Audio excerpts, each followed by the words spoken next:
Enterrar problemas. Ó, essa sempre foi uma característica marcante da história do Brasil aí, em vários momentos. E os momentos que a UFVJM mais gosta, isso está claro aí pelas obras que ela escolheu, pelos períodos que as obras retratam, como é o caso do incidente em Antares, é o período das ditaduras, ou da ditadura varguista ou da ditadura militar de 1964 a 85. Aí o que o aluno deve ficar atento aí, qual é o conceito que o aluno deve ficar atento aí, possivelmente para trabalhar na redação. A ideia que existe, que é a ideia de cadáver adiado, né? Então aquela ideia de Machado de Assis lá na época da transição do Império para a República, de colocar Brás Cubas como um cadáver, ou alguém que é morto, para falar as verdades sobre a sociedade, da hipocrisia, da desigualdade, da pobreza, do preconceito.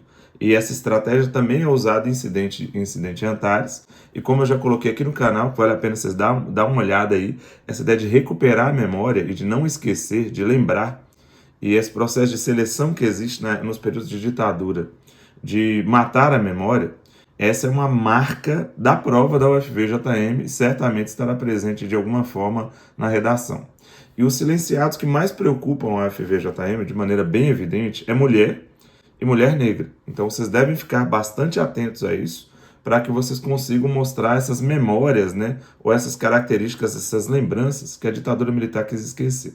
Aí eu queria que vocês ficassem atentos que apesar da redemocratização, direta já, todo aquele processo de construção ali da Constituição de 88, né, com a Constituinte ali dos anos 80, da redemocratização, que até times de futebol como Corinthians, Atlético aí participam do processo de redemocratização.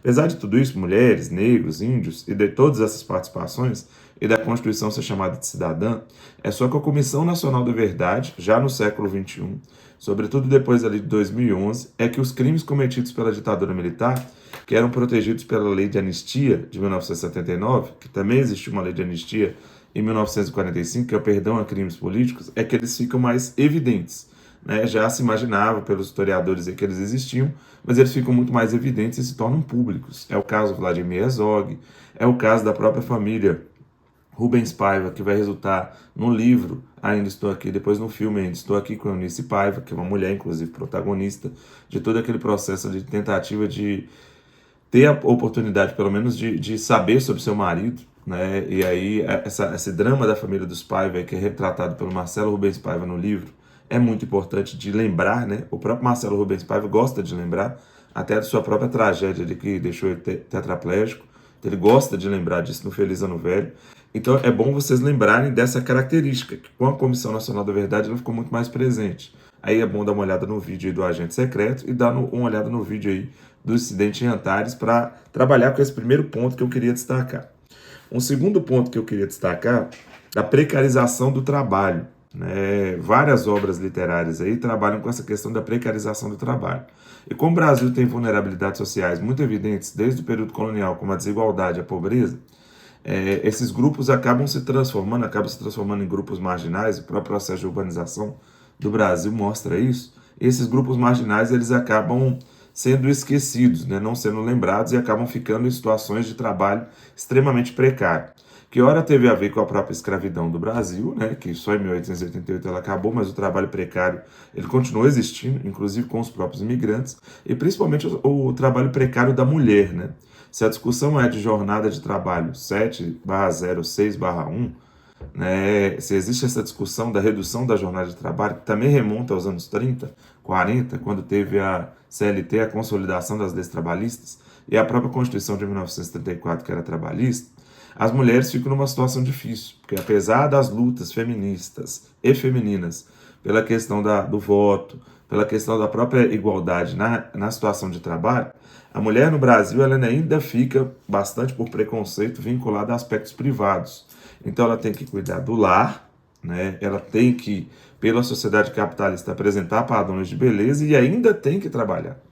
Então essa vulnerabilidade de intersecção, né? Ou de interpreconceitos que existem aí, né? Em relação à mulher negra, em relação ao mercado de trabalho, que pode sofrer assédio, pode sofrer assédio moral, assédio sexual, e constantemente a gente vê nos noticiários esse tipo de caso, aquela ideia de que o patrão, né, o patrão é que tinha que ter o relacionamento com a empregada, é como se o patrão tivesse numa situação superior, estilo senhor de engenho e escravo, né, que era retratado pelo Gilberto Freire, essa ideia persiste dentro das empresas e dentro do cotidiano de trabalho aí e acaba deixando várias mulheres ainda mais vulneráveis, sobretudo as mulheres negras. Então fique atento a essa precarização, muito marcada pela questão da Geni, né, que eu até coloquei como um dos shorts aí para vocês pensarem, muito marcado com a questão da Geni, que acaba sendo joga pedra na Geni, lá na música do Chico Buarque lá, ela acaba destacando, né, e nas próprias memórias de Marta também são destacadas isso, como é que a mulher fica nessa situação de dificuldade ainda maior que a dos homens,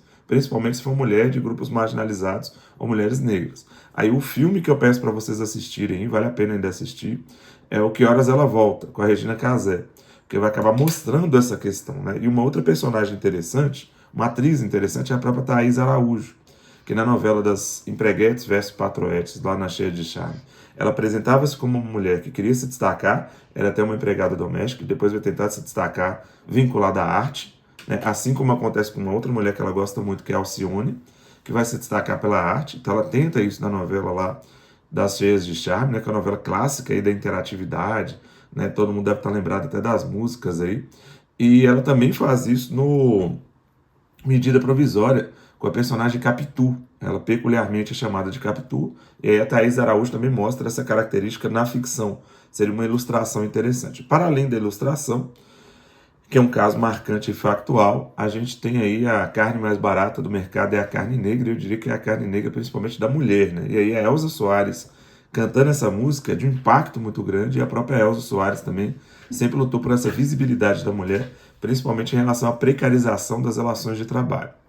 Se a prova fugir um pouco da mulher negra, né, pode ser que a redação fuja, a prova não vai fugir com certeza, porque é a marca da prova de literatura, mas pode ser que a redação fuja um pouco. Aí é bom vocês trabalharem com a questão da uberização, né? A uberização ela vem disfarçada de economia solidária e economia colaborativa, mas de solidário tem muito pouco, porque você acaba tendo um patrão onipresente, nesse caso o capital financeiro da empresa Uber, ele acaba te explorando e você não sabe nem quem é o patrão para você reclamar, além de você não ter as leis trabalhistas muitas das vezes a seu favor, apesar de os últimos casos estarem gerando no Brasil jurisprudência em relação ao trabalhador. Mas o Uber é uma das formas de exploração mais cruéis, porque dá a impressão de que a pessoa é autônoma. E agora mesmo, eu vim de Campinas para cá, tinha uma mulher que não era Uber, né? Ela trabalhava como motorista, mas ela já era idosa, trabalhava como motorista e teve que pegar minha família 2, 3 horas da manhã, 3 horas da manhã para vir para Guarulhos, né? Então aí você teve uma mulher idosa trabalhando 3 horas da manhã, e qual o benefício que ela tem? Nenhum. Ela só fica ali do acordo que foi feito. Mesmo assim, está vulnerável à violência, está vulnerável ao estupro, vulnerável à agressão, vulnerável aos próprios acidentes de trânsito. Então, essa questão da uberização, ela é aterrorizante no Brasil, e eu diria que as novas genis aí ainda têm que conviver muitas vezes com o Uber para ganhar um dinheirinho por fora, né? Então, aí, além da própria questão da prostituição que é retratada na música. Então, dá uma olhada aí também no Falcão Meninos do Tráfico, ou Falcão Meninas do Tráfico, que vai acabar mostrando essa vulnerabilidade das mulheres aí, e como é que as mulheres ficam vulneráveis a essas novas formas de trabalho do novo capitalismo, ou mesmo do velho capitalismo ali, com agiotas, empresários que geralmente exploram essas mulheres, inclusive com o tráfico de mulheres, muitas das vezes marcado para o estrangeiro, ou com a exploração do trabalho infantil feminino, que isso também acontece com uma frequência muito grande no Brasil. Fique esperto com esse item trabalho. Outra questão, aí eu queria lembrar a Hannah Arendt, a terceira questão, é como é que é para dar essa visibilidade para as mulheres, né? E aí a Hannah Arendt trabalha com alguns conceitos importantes. O primeiro conceito aí que você deve anotar é o conceito de vida ativa, que está na obra A Condição Humana. E aí a Hannah Arendt, enquanto mulher que sofreu a barbárie, as perseguições do nazismo, do autoritarismo, que é muito parecido com o período varguista, né, dos anos 40, né, que também perseguiu inúmeras mulheres no Brasil aí, que tiveram que se refugiar, tiveram que fugir do Brasil. Você tem também nos anos 80, na época da ditadura militar, as mulheres também que foram exiladas no Brasil e que foram torturadas no Brasil. E a Hannah Arendt tem um clima parecido, apesar de não ser brasileira, tem um clima parecido. E ela diz que para as mulheres não serem esquecidas, elas têm que investir na vida ativa e usar a intelectualidade, o trabalho acadêmico, científico, a criatividade e a ação política para se tornarem protagonistas. Então, a Conceição Evaristo, a Carolina de Jesus, com o Quarto Despejo, a Conceição Evaristo com a ideia de escrevivência, são muito arendtianas. E, além disso, mulheres negras no Brasil, que acabam usando da escrita como uma forma de dar visibilidade do trabalho intelectual como uma forma de dar visibilidade, de marcar o nome delas na história, independente dos preconceitos sofridos pelo próprio processo de vivência delas e pelos períodos de barbárie e de autoritarismo, como da ditadura militar de 64 a 85. Então fica esperto com essa ideia, essa noção de vida ativa, de escrevivência, né? Essa noção da ideia de memórias, né? Memórias de Marta, essa questão de mostrar mulheres como protagonistas ou usando a educação como mecanismo de transformação, que inclusive foi o tema da UFVJM passado, essa questão da educação positiva no caráter transformador que a educação tem. Não sei se vai cobrar exatamente isso, mas que isso pode ser um mote para a temática desse ano, sobretudo vinculada às mulheres, eu não tenho dúvida.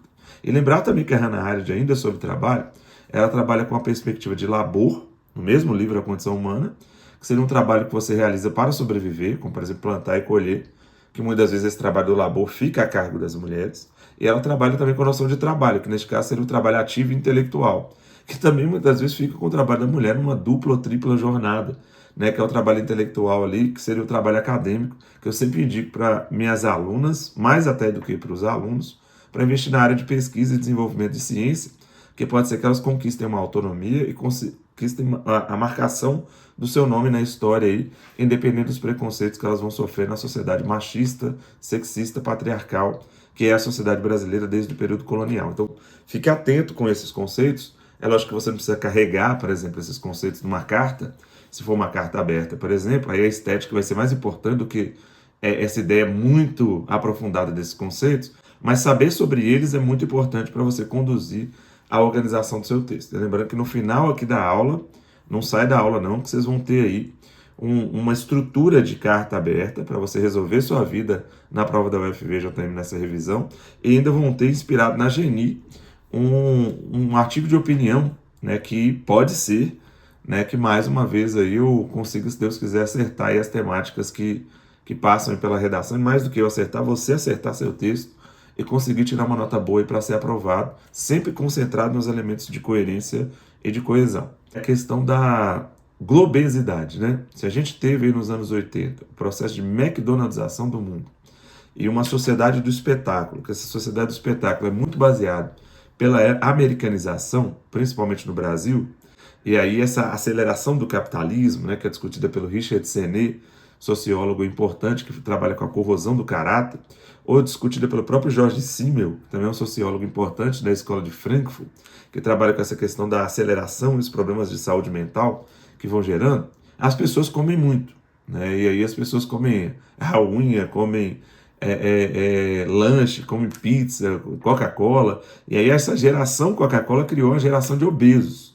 E essa geração de obesos, com as éticas enlatadas aí, criticadas pelo Jean-Paul Sartre, fez com que o McDonald's não fosse tão feliz assim. Então, apesar do lanche chamar McDonald's feliz, o próprio cardápio do McDonald's está mudando. Porque você já sabe que na época das canetinhas, né, de Monjaro, Ozempic e tudo mais, as pessoas querem saber ter mais proteína, whey protein. Então, assim, nesse clima, até o McDonald's está mudando seu cardápio e até a Coca-Cola está investindo, para além da Coca Zero, né, que também mata, está investindo em produtos ditos um pouco mais saudáveis, né? E aí as pessoas estão num processo de tentativa de reeducação alimentar, mas com o uso da canetinha abusivo, né? Que inclusive agora o Monjaro vai virar pílula, e aí vai ficar mais barato, e aí você está tendo a polarização no Brasil do próprio Ozempic, onde você criou uma sociedade de obesos para ganhar dinheiro, e agora você cria uma sociedade de pessoas que combatem a obesidade, ou de remédios, ou de fábricas, ou indústria farmacêutica também para ganhar dinheiro.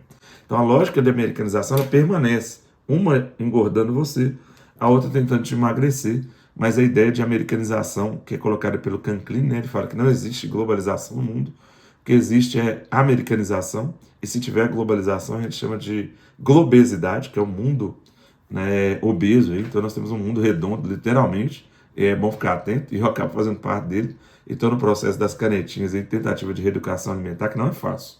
Eu fui educado pela americanização, comer pizza, lanche, Coca-Cola e cerveja. Agora estou sendo educado pela mesma americanização a ter uma alimentação saudável com whey protein, não sei o quê. Então, assim, não é fácil, não. E aí essa temática pode ser abordada.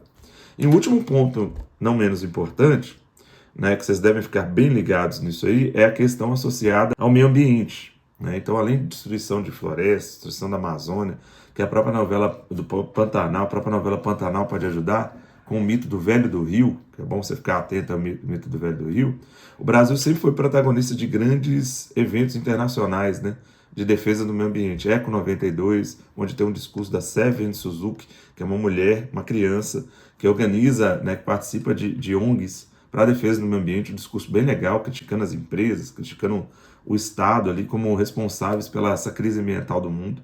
A gente tem o Krenak, né, que participou do momento de redemocratização do Brasil, que ele vai escrever exatamente para evitar o fim do mundo.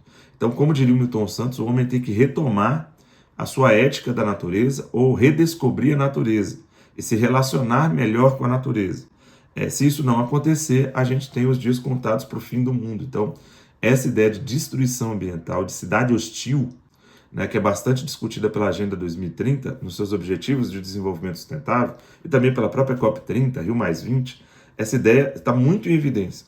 E nos últimos tempos, essa evidência, infelizmente, ficou associada ao cachorro-orelha, e aí depois do episódio do cachorro-orelha, que foi assassinado por diversão e entretenimento de pessoas que, através do Discord, né, dentro do mundo globalizado, e de outros meios de comunicação, usavam, né, desse cybercrime para maltratar os animais, né? Então você tinha um maltrato aos animais participando como diversão de jogos ou de grupos de redes sociais, que é aterrorizante, mas que foram criadas algumas medidas contra os maus tratos animais que são importantes, e teve o caso da capivara, né?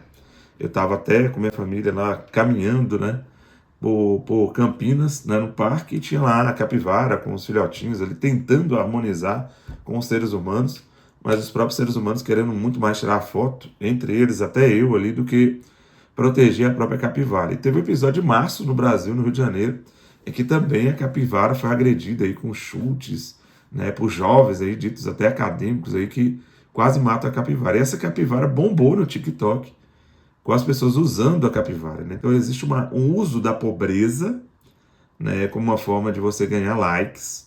E existe um uso também dos animais como forma de ganhar like, que é um problema diante, né, em contrapartida da própria tentativa que tem também de dar visibilidade à morte desses animais para evitar a morte de outros.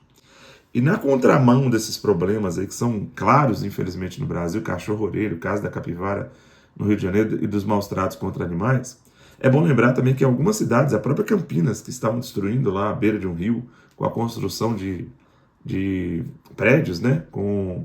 Então tinha esse problema, esse lado ruim, mas o lado bom é que cada vez mais shopping center, cada vez mais psicólogos e psiquiatras pedem para que você tenha um cachorro, como é o caso da própria Morinha aí, que na nossa viagem aí, segundo Júlia, minha filha, sentiu minha falta, e ela estava brincando ali com o meu pé, ali, como ela brinca toda a tarde, senão ela chora, né? E o próprio Tomzinho que eu perdi, as cachorras que tem aqui em casa, que ajudam a gente a nos tornar pessoas mais humanas e desacelera um pouco toda essa lógica dessas pressões, né? Dessa coisa meio divertidamente dois ali, que os jovens têm ali, de pressões excessivas dentro do mundo capitalista, inclusive vocês aí, de passar no vestibular, né? O cachorro ali pode ser, nessa revisão ali, o seu principal amigo ali para tentar equilibrar um pouco e você conseguir fazer uma prova boa. Fique esperto também com esse caráter terapêutico que existe aí com a questão dos animais aí e com a tentativa do homem recuperar a sua harmonia da relação homem-natureza, que é discutida pelo Milton Santos, que é discutida por inúmeros intelectuais e nessa ética ambiental, que é uma questão marcante para vocês, beleza? Aí agora no final, queria que vocês dessem uma olhada aí nos textos, copiassem os textos aí, copiassem mesmo, grande chance de aparecer ou a estrutura estética da carta ou o próprio artigo de opiniões sobre essa questão do trabalho. Qualquer dúvida, pode falar nos comentários, ou se vocês quiserem, também, apesar de estar na última hora, se me mandarem com antecedência pelo menos de 24 horas, você pode colocar sua redação aí nos comentários aí, que eu vou comentando os trechos da sua redação, sua própria redação, para tentar te ajudar, para você chegar na reta final aí da UFV-JM aí, voando, para que a revisão seja útil para você e você consiga ter um resultado. Se puder também depois deixar um like aí e deixar no comentário o seu sucesso, beleza? Bora para cima e bora arrebentar nessa prova da UFV-JM.